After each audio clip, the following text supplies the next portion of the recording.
Against all metagame odds, Mikanko takes down YCS Bolivia. Make sure you guys smash the living crap out of that subscribe button so you guys don't miss out more on this content. Our top 8 breakdown. Yeah, I know this was a top 32 style event, but the only thing that we have so far has been top 8. And honestly, top 8 is a very interesting story because you had 2 Unchained variants making their way into this event, which I'm not all that surprised about. I'm glad to see that, it's still kind of dominating and doing its thing. We also had double tier elements in this top cut as well. That's a pretty big metagame standard at this point. Tier is just holding on. Then we had a Sword Soul variant. Who let Sword Soul back into the meta? Because this deck feels like it just got completely cratered and it's back lurking again. We also had one Rescue Ace duelist. That's completely different than Indy. And then, of course, we had Manadium, and then we have our one Mikanko deck.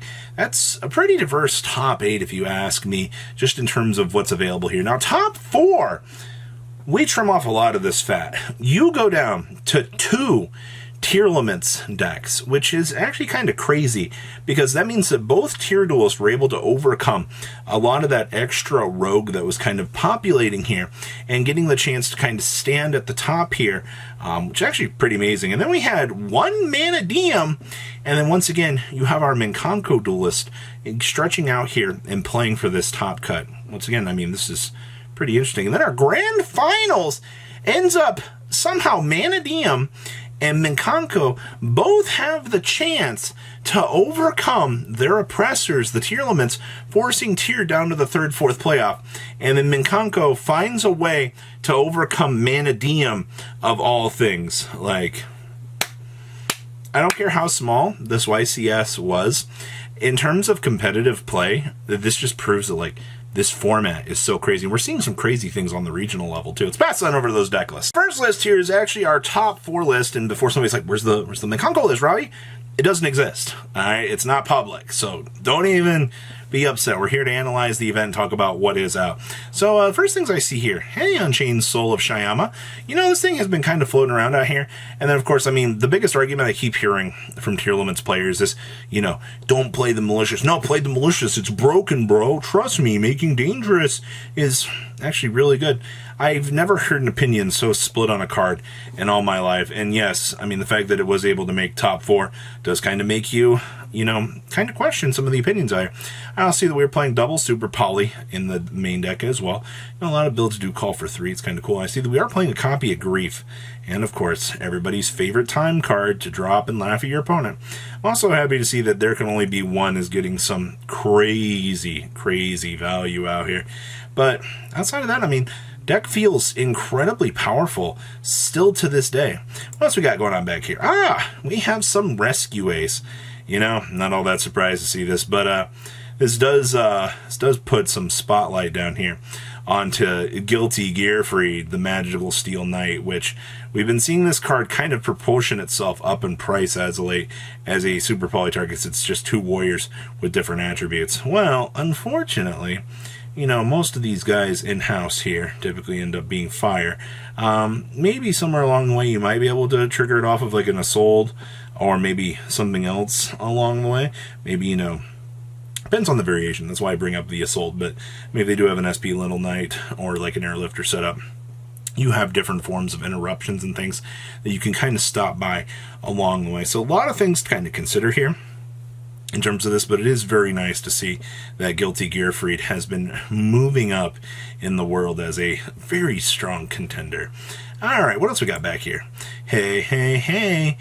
Man, I feel like these decks tend to look a lot the same. Once again, you see that Destiny Hero Malicious clutch. Okay, see Shyama. We are not playing Grief this time. We're sticking to Heartbeat, which, to be fair, the previous build was doing that. And then we also have There Can Only Be Ones down here. I think that this is... I think at this point in time it is pretty clear on the competitive sense of things where players are kind of looking right now with these variations and things and seeing where players are kind of landing with this.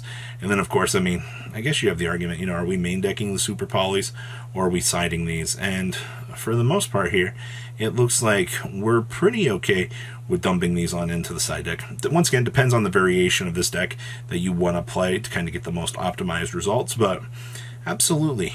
Still can't believe Dangerous Guy is actually the thing holding this deck together. Okay, well, we have some Purely back here. You know, I swear this looks very standard as well. I see that we have double Purely Leap in here. Yes. Today we were feeling excellently crazy. The fact that we decided that we wanted to play double Purely Leap. Okay. Some other little, I guess, things to kind of know here.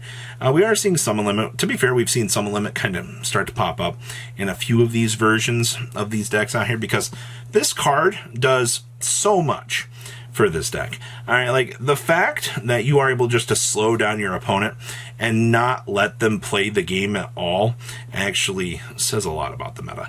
And I think a lot of people tend not to want to play this card. I don't know why you wouldn't. Like, free flick it. Well, what if I, need to be able to recover? Well, then you put yourself in a bad position that you're going to get blown out and probably punished because of that. So, massive consideration and value for this. Alright, we also have, hey, it's one of our Mana DM list, and I can already hear the boo, we're playing reframing in the main. This, honestly, and whether or not you choose to play the reframing, I think is perfectly fine. Alright, like, you have so much room for deck building and things. Maybe you do want to plan to win all those key dice rolls so you can play the game. That's fine. I mean, you also have the board breakers in here. Well, what if you want to, what if you did draw this, you'd send it off the droplet and attempt to board break your opponent via that. Like, you have so many little options kind of available to you in a deck like this that it's all definitely very possible.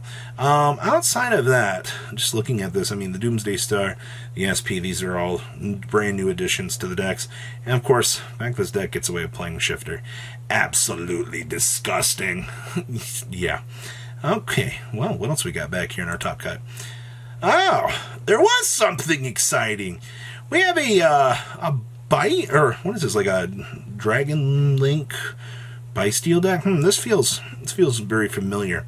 I wonder if this is based off of Cookie's list, because I see we have the Horus stuff, Star Leash, all of this, and then of course the Vision Resonator, so you can kind of go ahead and toggle up into your Synchro package. And of course, we're playing some Phantasmes down here as well. Yeah, this feels very, very inspired. And that's nothing bad. I like the fact that Cookie's engine has been floating around, because the whole concept of basically being able to play like this Bysteel Synchro deck actually is incredibly nice. Honestly, like the Horus stuff with Vision Resonator, so you can, plop out these two extremely good cards. Actually feels really nice. Also, I mean, Scarred Red Dragon Archfiend is an insane card as it is. Alrighty. Oh, hey, it's Sprite with an adventure package. The fact that this does kind of feel like the more go-to approach for the meta is actually kind of nice. But once again, I mean, does this also feel familiar? I mean, coming out of YCS Indie, we kind of started to see a lot of the same ideas and things out here, where you are seeing these stupidly powerful cards. Like, the adventure deck is able to kind of capitalize on some of this stuff and just roll through your opponent. Alright, don't underestimate the power that you kind of get by playing this package with this. Also, once again, shout out here to the Mosquito. We all know how good the Mosquito actually is for getting the chance to punish the opponent. And of course, good old Nimble Sunfish.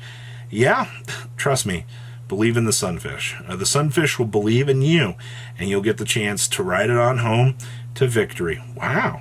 And our last list here, it's another Rescue Ace deck, and this is going to feel very familiar to most people. The Ricardo plays to go through the double copies of the SP with the Assault package, where you can end up dropping the Durandal, and you go ahead and set this up as a tuner monster to help facilitate dropping everybody's favorite negate machine, Baron de Fleur. To be perfectly honest with you, I don't really have much else to say about this deck.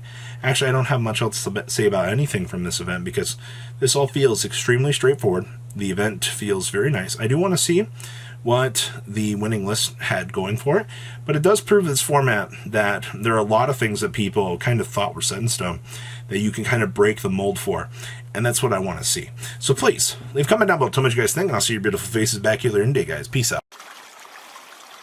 Patrons, thank you.